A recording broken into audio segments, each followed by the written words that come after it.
نحمده ونصلي ونسلم على رسوله الكريم أما بعد. My dear respected ulama kiram, brothers, elders, mothers and sisters, Assalamu alaikum wa rahmatullahi wa barakatuh. I would like to give you a warm welcome to the completion of Sahih al-Bukhari, where 11 students of Madrasa Madaniya Tahfidh al-Quran will be completing the Alima course.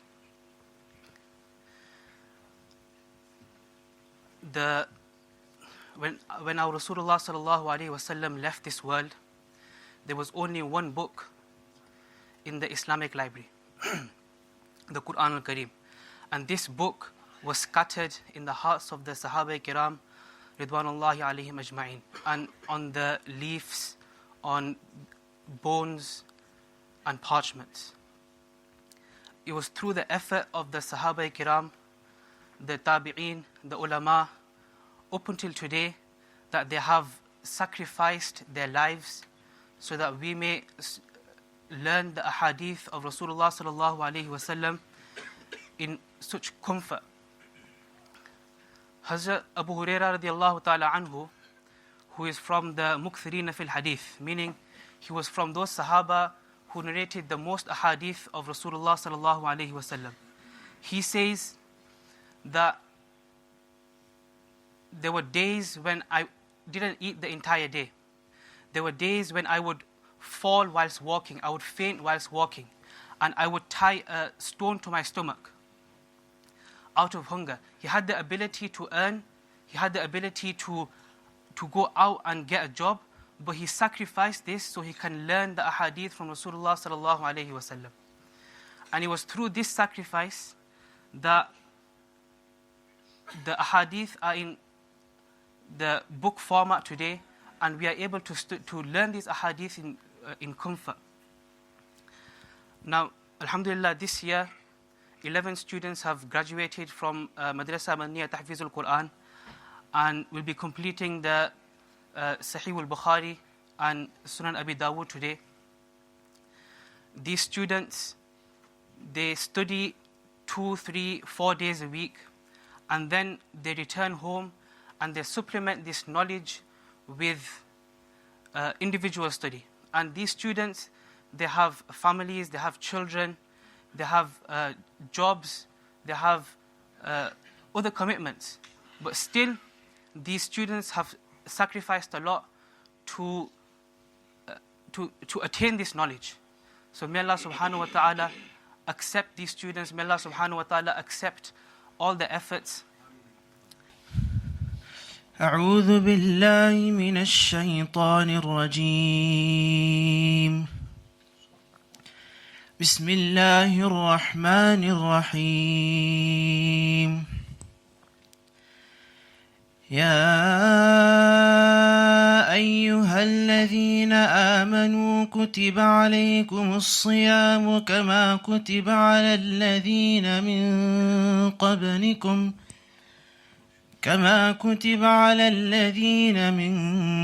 قبلكم لعلكم تتقون أياما معدودات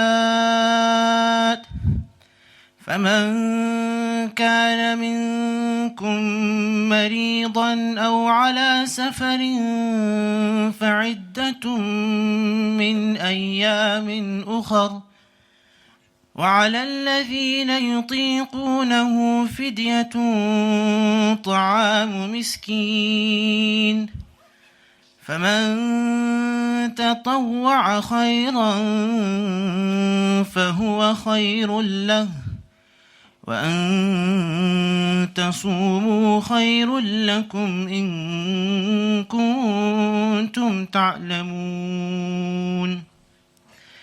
شهر رمضان الذي أنزل فيه القرآن هدى للناس وبينات من الهدى والفرقان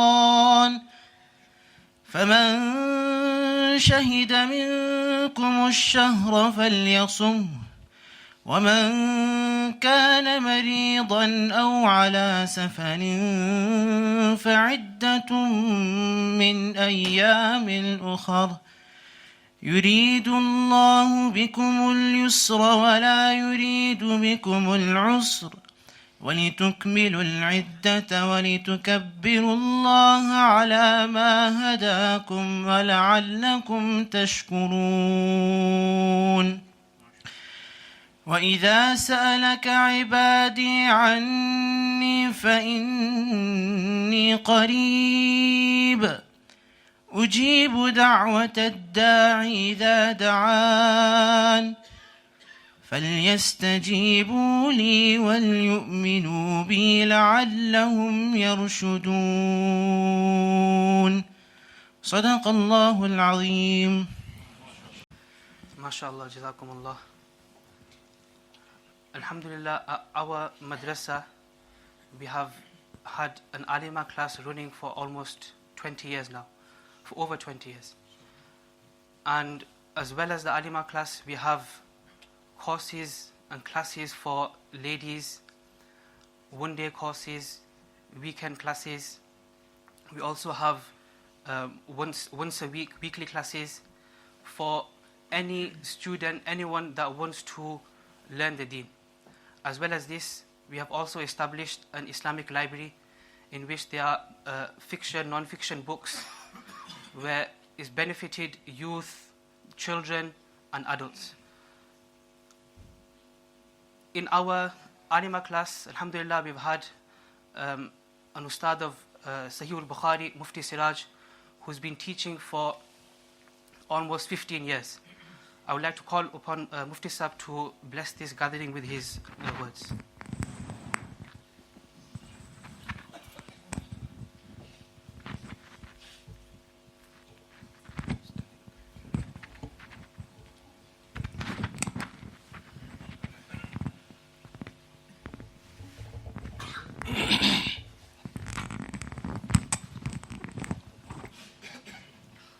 نحمده ونصلي على رسوله الكريم اما بعد.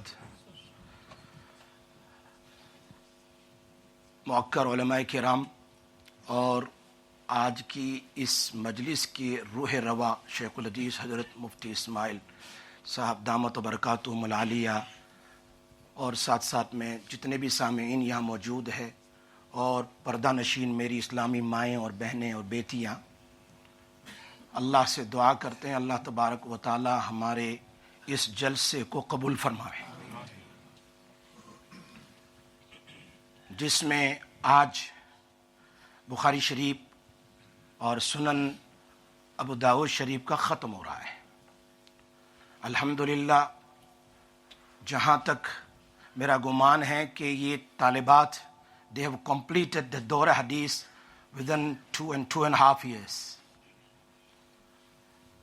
بقول حضرت مولانا یوسف بن نوری صاحب رحمۃ اللہ علیہ اپنے طلباء سے آخری نصیحت فرماتے تھے، اللہ اکبر،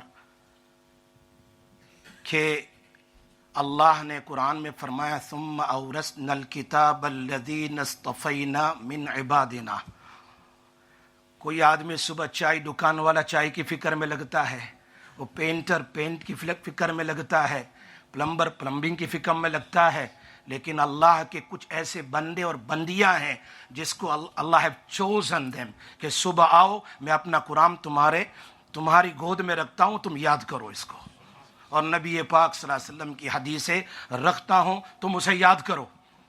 پھر آگے فرماتے تھے حدیث پاک نبی اکرم صلی اللہ علیہ وسلم کی، لم اعطی علمی فیکم لو عذبکم فانطلقوا قد بدلت السیئات من الحسنات. سنو، اگر مجھے تمہیں عذاب دینا ہوتا تو میں تمہیں دین کا نالج اور علم نہ دیتا. چلو آج میں نے تمہاری ساری برائیوں کو نیکیوں سے بدل دیا ہے.